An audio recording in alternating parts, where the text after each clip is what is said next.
સ્પષ્ટ કરી લઈએ જેથી બેટા અત્યારે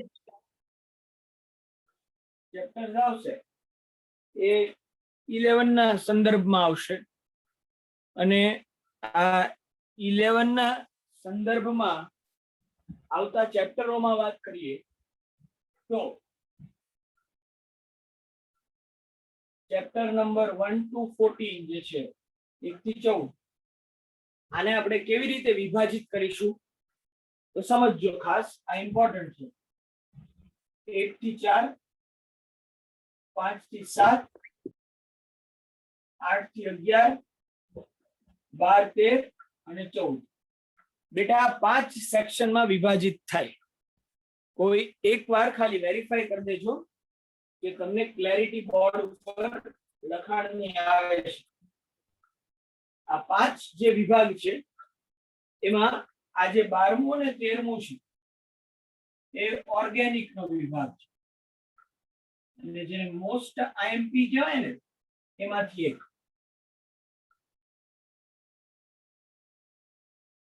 બેટા એકવાર વેરીફાઈ કરાવી દેજો બોર્ડ એવી જ રીતે આ 1 to 4 અને 8 to 11 એને મૂળભૂત રીતે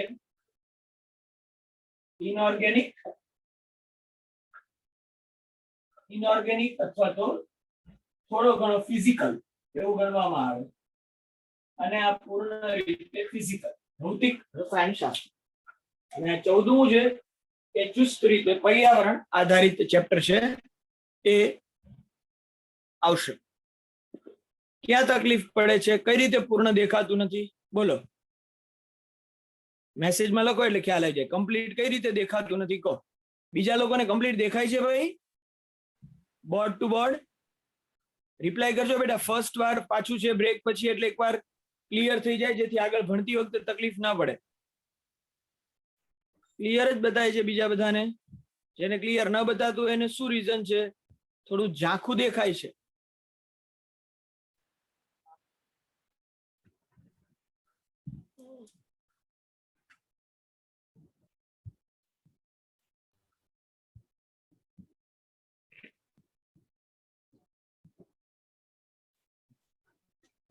હવે ચેક કરી જુઓ તો હવે પૂરતું દેખાય છે કે હજી ઝાંખું દેખાય છે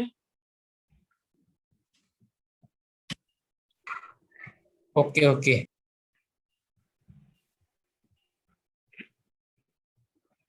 અહીંયાથી મેં સેટિંગ ચેન્જ કરી દીધું છે એટલે હવે કદાચ ક્લેરિટી આવી ગઈ હશે જેમને ઝાંખું દેખાવાનો પ્રશ્ન હતો એ ખાલી એકવાર વેરીફાઈ કરી દે એટલે ખ્યાલ આવી જતી ભણતી વખતે તકલીફ ના પડે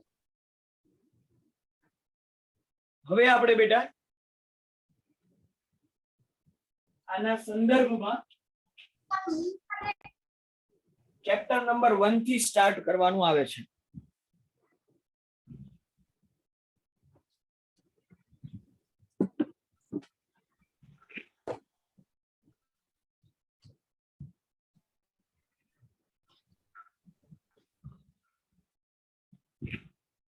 આ જે ચેપ્ટર નંબર 1 ની વાત આવે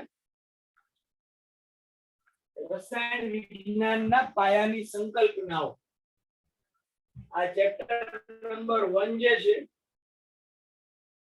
એ મૂળભૂત રીતે એનું પૂર્ણ નામ રસાયણ વિજ્ઞાનના પાયાની સંકલ્પના છે એ ઓળખાય છે મોલ કોન્સેપ્ટના નામથી મોલ સંકલ્પના આ ચેપ્ટરમાં બેટા લગભગ 30% જેવી થિયરી છે અને 70% જેવા દાખલા છે અને આ જે 70% જેવા દાખલા છે એ ખૂબ અગત્યના છે એટલે આમાં થિયરી ને શરૂઆત કરીએ થિયરીને સમજીએ એ પહેલા અગત્યની જે બાબત અહીંયા સમજવાની આવશે આ જે 70% દાખલા છે એની માટે જે કોન્સેપ્ટ જરૂરી છે એ સમજવાની વાત આવશે એટલે આજે જે આપણે શરૂઆત કરવાના છે જે પ્રારંભ કરવાના છે એ ચેપ્ટર 1 નો જ વિભાગ છે પણ કોઈ પણ ચેપ્ટર જ્યારે ચાલુ થાય ત્યારે શરૂઆતમાં થોડું એનું ફાઉન્ડેશનની બાબત આવે, એનો એક બેઝ તૈયાર કરવો પડે, જે બેઝ ઉપર કોઈ પણ ચેપ્ટર આગળ ચાલી શકે. તો આ ચેપ્ટરમાં જ્યારે ફાઉન્ડેશન સ્વરૂપે તૈયાર કરવાની વાત આવે ત્યારે સૌથી પહેલી સૌથી અગત્યની જે બે બાબતો તૈયાર કરવી અગત્યની છે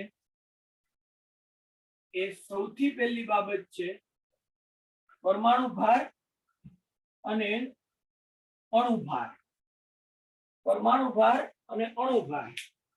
હવે બેટા તમારા આગળના અભ્યાસ ઉપરથી તમે એવું જાણો છો કે કોઈ પણ તત્વ એકલો હોય, carbon, hydrogen, oxygen, nitrogen, sodium, potassium, chlorine, bromine, titanium, uranium, તો જ્યારે આવા તત્વો એકલા હોય ત્યારે આ પ્રત્યેકને એકબીજાથી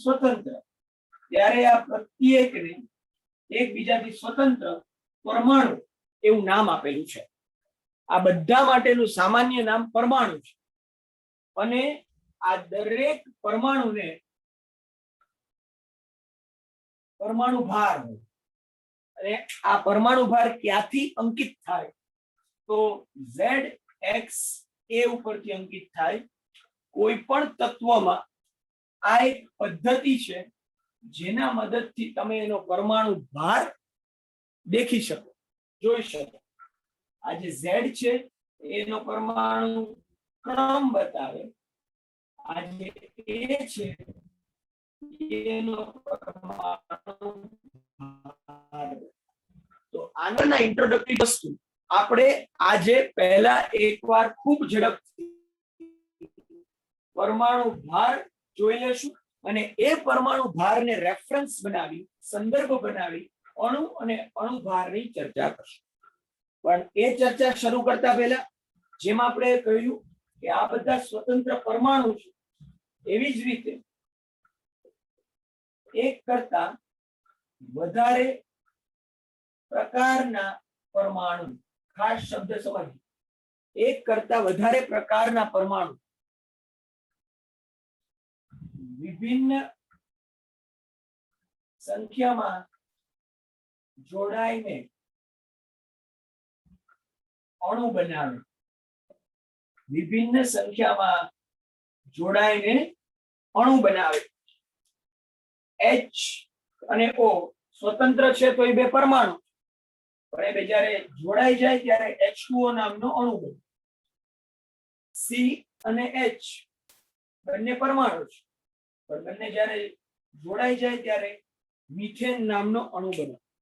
તો આ રીતે અણુ સર્જાય અને પછી એના અણુભારની વાત આવે. પણ આ અણુભાર, પરમાણુ ભારની ચર્ચા હંમેશા પરમાણુ ભારથી ચાલુ થાય. અને એમાં તમે આ વિષય જાણો છો, 1H1, 2He4, 3Li7, 4Be9, 5B10. આ જે કઈ ઉદાહરણ અહીંયા લખી રહ્યા છીએ એમાં જે આ ઉપરનો અંક છે એ આ ઉપરનો અંક બીજું કઈ નહીં પણ પરમાણુ ભાર દર્શાવે છે. અને આ પરમાણુ ભાર તમે જાણો છો, આપણે શરૂઆતના બેઝિક ઇન્ટ્રોડક્શનમાં કરેલા છે. છતાંય હું અહીંયા તમને આગ્રહપૂર્વક કહીશ કે આપણે અમુક પરમાણુ ભાર અહીંયા અત્યારે પુનઃ દર્શાવી રહ્યા છીએ. એ પરમાણુ ભાર એકવાર દર્શાવી દેજો બુકમાં, જેનો આધાર બનાવી આપણે અણુભારની ચર્ચા કરવાની આવશે. તો અહીંયા 1H1, 2He4, 3Li7, 4Be9, 5B10, 6C12, 14, 8 oxygen 16, 9 fluorine 19 અને 10 નિયોન 20. તો અહીંયા જે બેટા આપણે દર્શાવીએ છીએ એ દરેક ઉદાહરણમાં જે ઉપરનો અંક છે એ જે તે પરમાણુનો પરમાણુ ભાર છે. એકવાર આ પુનઃ લખી લેજો. આપણે આ બેઝિક શરૂઆતના લેક્ચરોમાં લખ્યું છે. બની શકે ત્યારે કોઈ ન હોય તો ન લખ્યું હોય, એટલે કોમન છે કે એકવાર લખી લ્યો. જેના આધારે હમણાં આપણે જ્યારે અણુભારની સંકલ્પનાઓ કરશું ત્યારે ઈઝીલી આવડી જાય, સહેલાઈથી ખબર પડે. 11 sodium 23, 12 magnesium 24, 13 aluminium 27, 14 silicon 28, 15 phosphorus 31, 16 sulphur 32, 17 chlorine 35.5, 18 argon 40. તમારામાંથી જે લોકો શરૂઆતમાં જોડાયેલા હશે એ લોકોને ખબર છે આ ક્લોરીન 35.5 કેવી રીતે આવ્યું, ખબર છે ને? જે લોકો જોડાયેલા હશે ને ખ્યાલ હશે. 19 પોટેશિયમ 39, 20 કેલ્શિયમ 40. તો બેટા અહીંયા આ દરેકના પરમાણુ ભાર થયા. આ તમને મોઢે હોવા જોઈએ. આ ક્યારેય બદલાય નહીં. આ જથ્થો ફિક્સ છે. જે તે પરમાણુ માટે એનો પરમાણુ ભાર અચળ હોય એ બદલી શકાય નહીં. તો આને બેટા પરમાણુઓના ભાર કહેવાય. આ પરમાણુ ભારને હમણાં આપણે રેફરન્સ બનાવશું, સંદર્ભ બનાવશું, અને પહેલો ટોપિક અણુભાર ની ચર્ચા કરીશું. ખાસ યાદ રાખવા જેવી બાબત આ ચેપ્ટરમાં એ પણ છે કે ચેપ્ટર 1 અને ચેપ્ટર 2 આ બે ચેપ્ટર એવા છે જેમાં તમે જ્યારે આ શરૂઆતમાં અભ્યાસ કરશો તો તમને એવું લાગશે કે જે લેક્ચરો ચાલી રહ્યા છે એ બુકના ક્રમમાં નથી. ઉદાહરણ તરીકે બુકમાં 1.1, 1.2, 1.3 એમ હોય. તો યાદ રાખજો, જ્યારે આપણે બોર્ડ સાથે સાથે કોમ્પિટિટિવની તૈયારી કરતા હોઈએ ત્યારે આનો ક્રમ મહત્વનો નથી હોતો. મહત્વનો એ ક્રમ હોય છે જે ક્રમને આધારે કોમ્પિટિટિવના કોન્સેપ્ટ પણ ક્લિયર થાય. માટે આ બુકમાંથી કયો ક્રમ હતો એ પણ હું છેલ્લે જણાવી દઈશ, પણ બોર્ડ ઉપર જે ચાલે એ તમારા પાસે સ્પષ્ટ રીતે હોવું જોઈએ. હવે બેટા આ પરમાણુ ભારની વિગત અનુસાર 9, 10 માં થોડું કરેલું હશે. અણુભાર ચેક કર્યું. તો અહીંયા હવે પહેલો મુદ્દો આવે અણુભારની ગણતરી. અને આપણે પહેલો જાણીતો અણુ લઈએ H2O. તમારે જ્યારે અત્યારે શીખી રહ્યા છો ત્યારની વાત છે, પછી તો બહુ સ્પીડમાં કરશો. પરમાણુઓ ને જુદા પાડીને આવી રીતે લખી દો. અહીંયા શું લખ્યું છે તો જુઓ. હાઇડ્રોજન પરમાણુની સંખ્યા 2, ઓક્સિજન પરમાણુની સંખ્યા 1. આપણા વિષય કેમિસ્ટ્રીમાં જ્યારે સંખ્યા 1 હોય તો કશું ન લખો તો પણ એને એક જ માનવામાં આવે. આપણા વિષય કેમિસ્ટ્રીમાં જ્યારે કોઈની સંખ્યા 1 હોય ત્યારે ન લખો તો પણ એને 1 માનવામાં આવે. તો અહીંયા તમારે પરમાણુ ભાર લખવા. 2 ગુણ્યા હાઇડ્રોજનનો પરમાણુ ભાર 1, 1 ગુણ્યા ઓક્સિજનનો પરમાણુ ભાર 16. આ ક્યાંથી મળ્યા? અહીંયા ચેક કરો.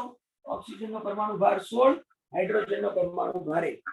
તો પરમાણુ ભેગા થાય, પરમાણુ ભાર ભેગા થાય તો એ ઓટોમેટિક અણુભાર બની જાય. અને વિશ્વના કોઈ પણ ખૂણામાં પાણીનો અણુભાર ફિક્સ હોય અને અણુભાર 18 ગ્રામ થાય. એકમો પણ આપણા માટે એટલા જ અગત્યના હોય છે. હવે બેટા અહીંયા બીજા 3 ઉદાહરણ મને ફટાફટ કરી દો. મીથેન, C6H12O6 અને C12H22O11, C12H22O11. ચલો બેટા મને આ 3 એ 3 ના અણુભાર ગણી દો. હા બેટા હું ફરીથી સમજાવું છું જેને ખ્યાલ નથી આવ્યો. જો આપણે અહીંયા અણુભારની ગણતરી કરીએ છીએ તો પહેલી વાત એ આવે કે અણુ કોને કહેવાય? તો પરમાણુઓના ભેગા થવાથી જે બને એને અણુ કહેવાય. જેને ખ્યાલ આવી ગયો છે ગણવા લાગે.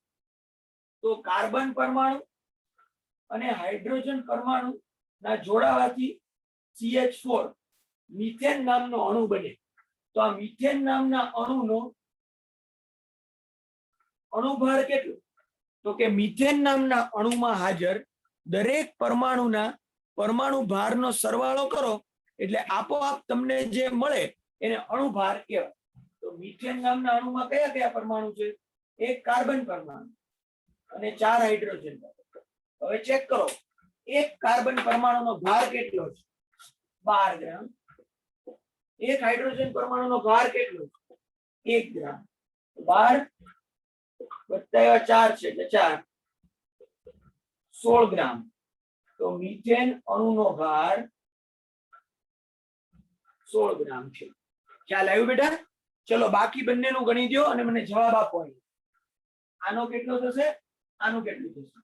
C6H12O6 ને ગ્લુકોઝ કહેવાય, C12H22O11 ને શર્કરા કહેવાય. આ નામ પણ યાદ રાખો. ચલો આના બંનેના જવાબ મેસેજ બોક્સમાં મૂકવા લાગો. કોઈને ન ખબર પડતી હોય તો આરામથી પૂછજો. પહેલા 1-2 લેક્ચર આપણે પ્રમાણમાં થોડા સ્લો જ રહેવાના છીએ, જેથી તમને એકવાર કોન્સેપ્ટ ક્લિયર રહે. ઓકે કશ્યપ, આગળ વધો. સાચું છે દેવાંગ? વિશ્વ સાચું છે. ઘણીવાર એવું બનશે આમાં અમુક ટોપિક તમને એવા આવશે કે ઓહો આ તો બહુ ઈઝી છે, અમને આવડે છે. ઓવર કોન્ફિડન્સમાં નહીં રહેવાનું, શાંતિથી ગણવાના, સમજવાના અને ક્લિયર થઈ જાય એવો પ્રયત્ન કરવાનો. અને ક્લિયર હોય તો પ્રેક્ટિસ થઈ જાય. અહીંયા આગળ આ ઉદાહરણ 6 કાર્બન, 12 હાઇડ્રોજન અને 6 ઓક્સિજન છે. એક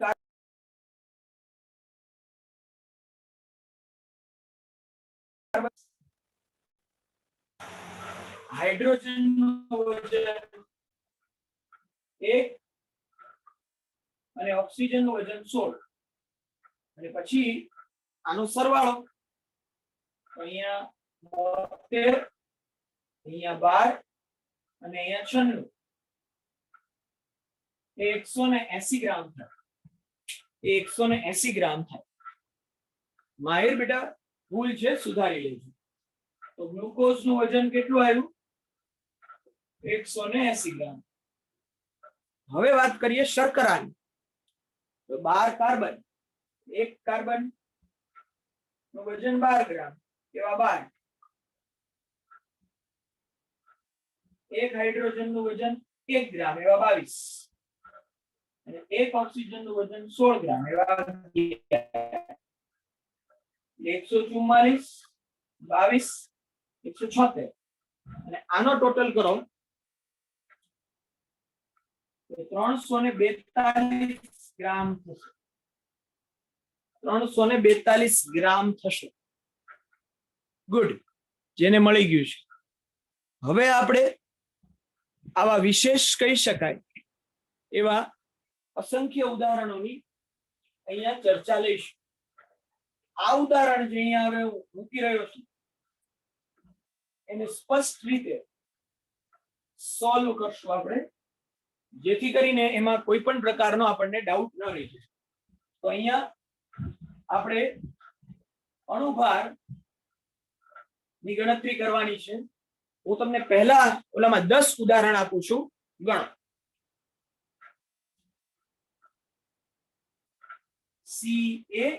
CaCO3, HCl, H2O2, NH3, ACl,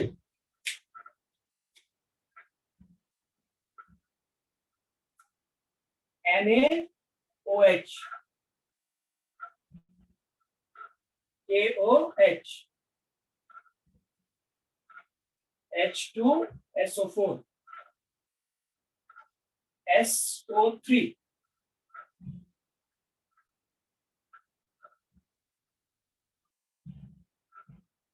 અને છેલ્લા ઉદાહરણ તરીકે CCl4. ચલો આ 10 ઉદાહરણના અણુભાર સ્પષ્ટ કરો. આ 10 ઉદાહરણના અણુભાર સ્પષ્ટ કરો. પહેલો સૌથી અગત્ય 10 ના અણુભાર સ્પષ્ટ કરો.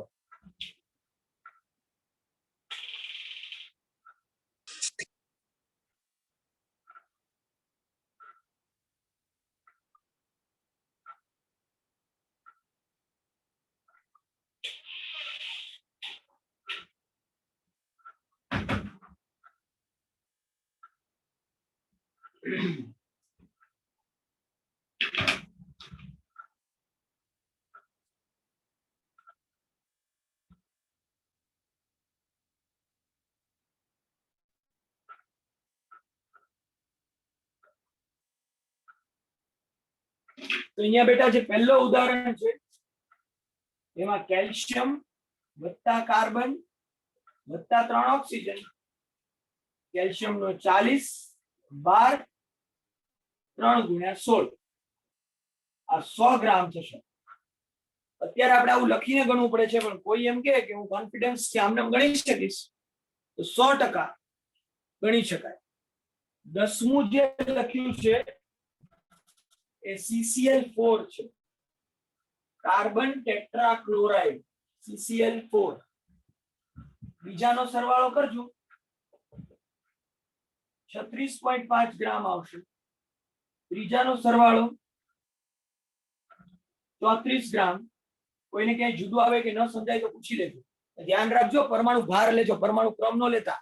ઘણા ભૂરમાં પરમાણુ ક્રમ લઈ લે. નાઇટ્રોજન હોય તો 7n14 હોય તો 14 લેવાનું, 7 નહીં.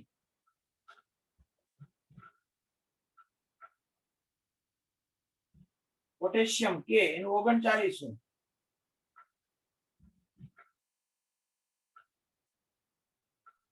આ નોંધવા લાગજો ખાસ. સોડિયમ નું 23, ઓક્સિજન નું 16, હાઇડ્રોજન નું 1, 40 ગ્રામ. પોટેશિયમ નું 39, ઓક્સિજન નું 16, હાઇડ્રોજન નું 1, 56 ગ્રામ. 2 હાઇડ્રોજન, 1 સલ્ફર, 4 ઓક્સિજન. 2 + 32 + 64 98 ગ્રામ. 1 સલ્ફર નું 32, 16 ગ્રામ વાળા 3 ઓક્સિજન 48 ને 32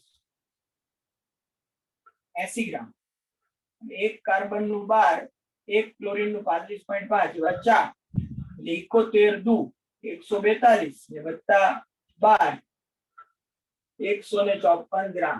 ચાલો આટલા ક્લિયર થાય છે. આમાં કોઈને કોઈ ડાઉટ હોય તો પેલા પૂછી. આ સૌથી બેઝિક કહેવાય એવા ઉદાહરણ લીધા. અને એક શ્રેણી હજી આપણે જે લેશું એ થોડા વિશેષ ઉદાહરણ 5 છે. પછી એક નવો ટોપિક તરફ જવાનું. ચલો CaOH ટ્વાઇસ. આનો જવાબ લાવો.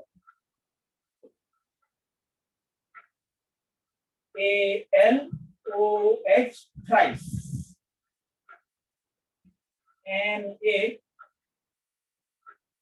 NaHCO3.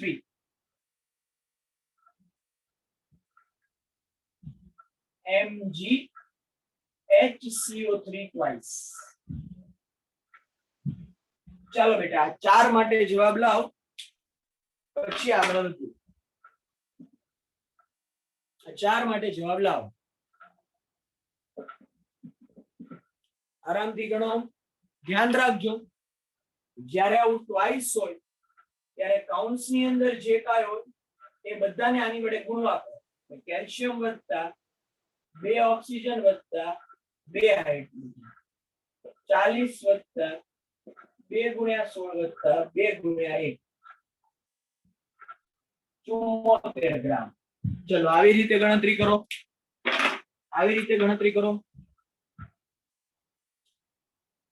આ ગણતરી ખૂબ અગત્યની છે, આ આવડવી જ જોઈએ.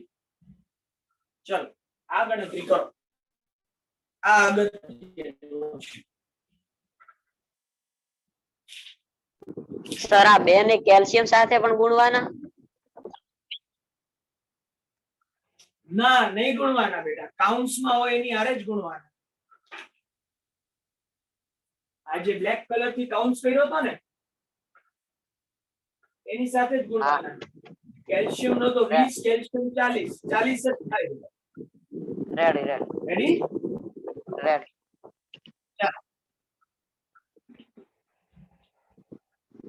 ફટાફટ ગણો.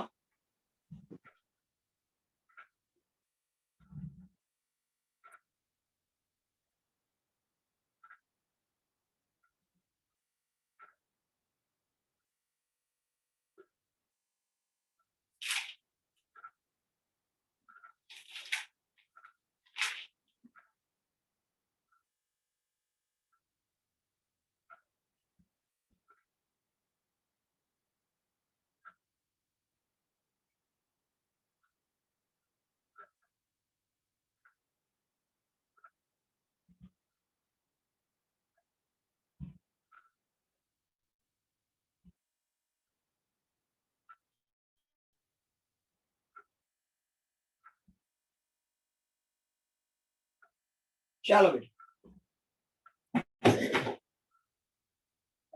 બીજા ઉદાહરણની વાત કરીએ. તો એલ્યુમિનિયમ વત્તા 3 ઓક્સિજન વત્તા 3 હાઇડ્રોજન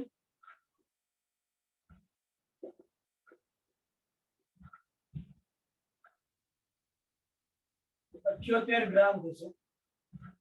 એના પછીનું ઉદાહરણ લઈએ.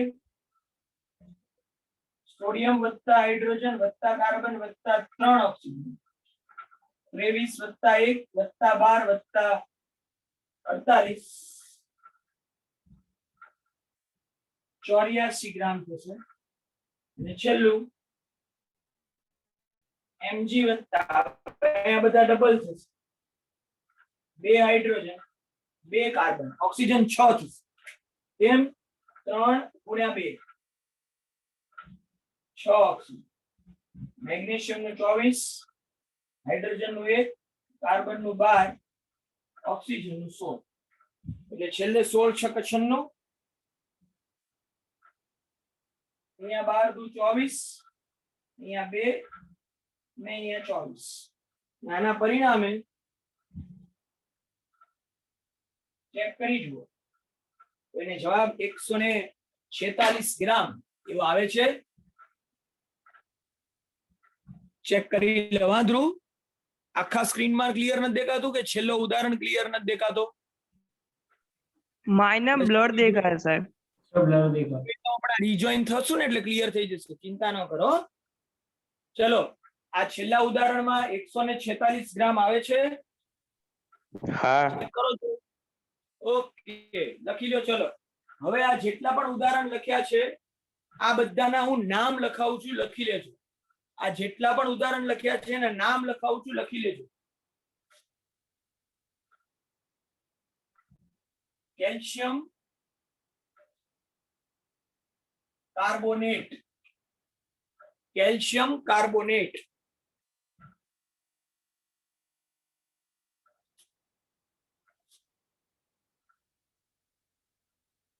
Hydrogen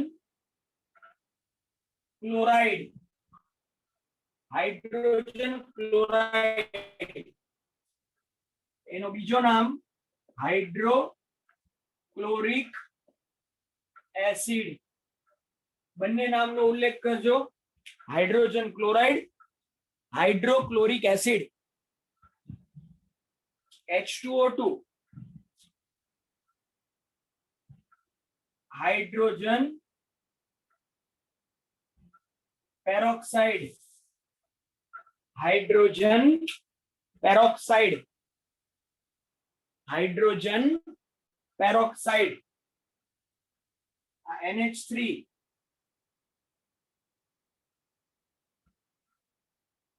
ammonia, NH3 ammonia.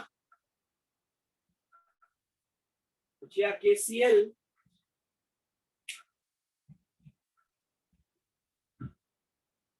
Potassium chloride, potassium chloride. ચલો આ પહેલા 5 ઉદાહરણ ક્લિયર બધાને? Calcium carbonate, hydrogen chloride, hydrogen peroxide, ammonia, potassium chloride. છઠ્ઠું ઉદાહરણ સોડિયમ. હા સર, પેરોક્સાઇડ એટલે શું? પેરો એટલે સમજાવો. બે. સમજાવું. Sodium hydroxide. 2 મિનિટ હો બેટા.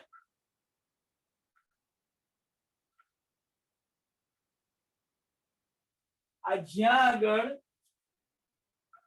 પેરોક્સાઇડ આવે અથવા પરોક્સાઇડ આવે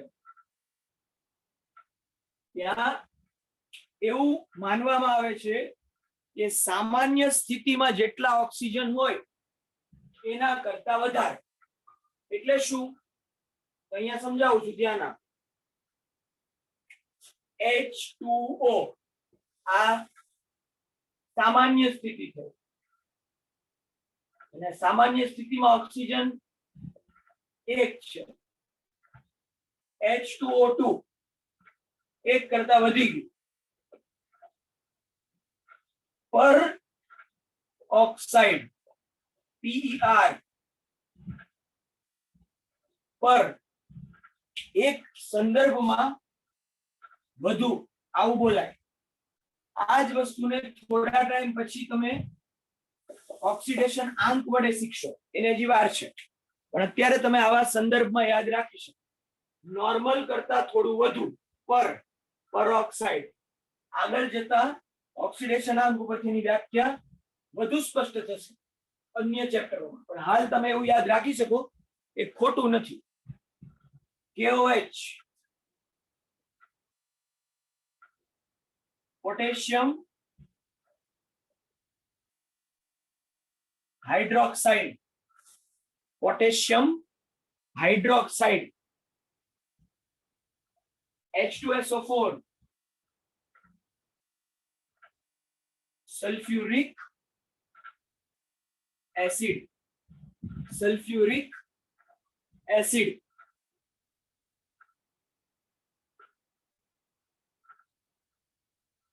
sulphur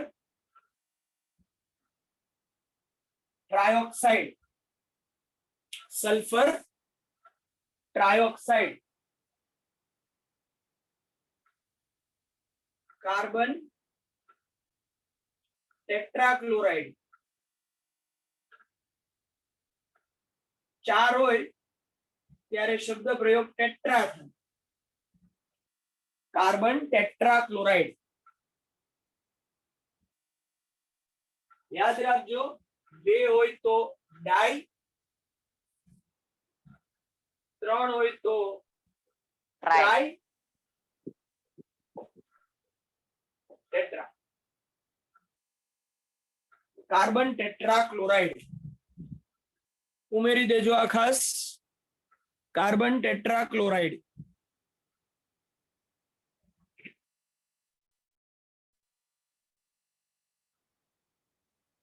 potassium hydroxide, sodium hydroxide, sulphuric acid, sulphur trioxide, carbon tetrachloride.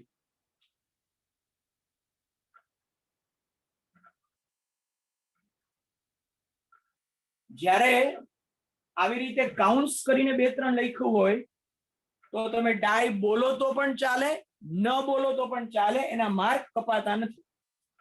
અહીંયા કેલ્શિયમ હાઇડ્રોક્સાઇડ જ બોલાય. અહીંયા પછી એવું કરવાનો અવકાશ નથી કે કેલ્શિયમ ડાયહાઇડ્રોક્સાઇડ, જરૂર નથી. કેલ્શિયમ હાઇડ્રોક્સાઇડ, એલોઇડ થ્રાઇસ. Aluminium hydroxide, NaHCO3. Sodium hydrogen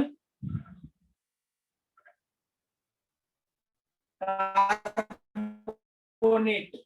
બધા નામ યાદ રાખવા પડશે. Sodium hydrogen carbonate.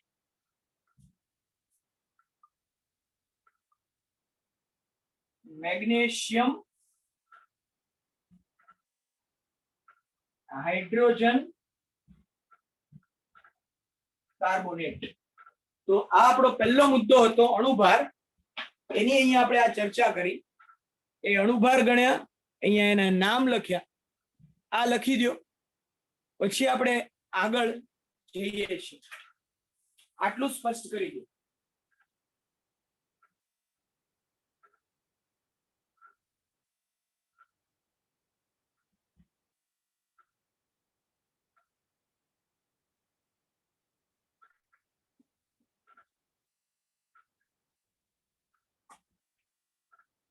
ચાલો બેટા,